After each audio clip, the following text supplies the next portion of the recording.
different types, of all different sizes, all different subjects, both fiction and non-fiction. Over the course of the next few months, I'm going to attempt to make reviews of as many of them as possible. I've found that more and more people don't read. That more and more children don't like to read.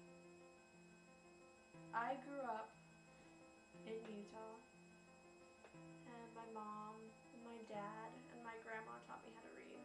I remember my grandma's the most. We'd sit on the couch when I was between the ages of 3 and 5 years old, and she would teach me the words, teach me the sounds, the letters. And I always had a problem with OU. Couldn't pronounce it right. I'd get so frustrated and my grandma would tell me, remember the rule, remember the rule. And I would say it wrong again and again and again, and suddenly she'd reach over and she'd pinch me. And I'd go, ow! And she'd say exactly. And I'd be so upset. And it would happen again and again and again. But she was able to teach me. And I was reading chapter books, small ones, at the age of 5. And at 8, I was reading all of the Harry Potter books that were out. At first, I didn't like them. I have this thing where if a book becomes really popular, I don't want to read it. And then usually one of my friends pushes me into reading it, so I really can't get away from it. I love reading, and I love books. I don't understand how someone wouldn't want to slip away into another world for a few minutes. Reading was always my escape. As a child, I didn't have the greatest life, but I do have to say I didn't have the worst life either. I've definitely seen that when I read A Child Called It. Showed me that nothing in my life was as bad as I ever thought it was. But then I had friends who had everything. I had a friend who for his 15th birthday, his parents bought him a sports car, and he was always happy. He didn't understand what unhappy was.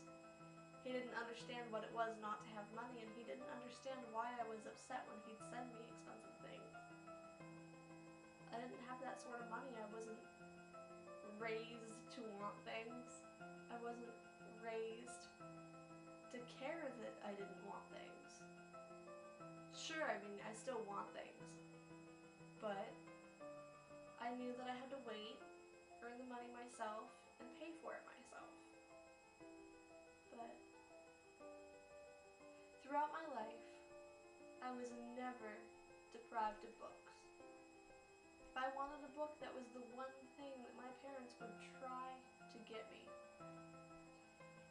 If they couldn't get it for me, my grandma worked at a library, so she'd put it on hold on her card and we'd read it together.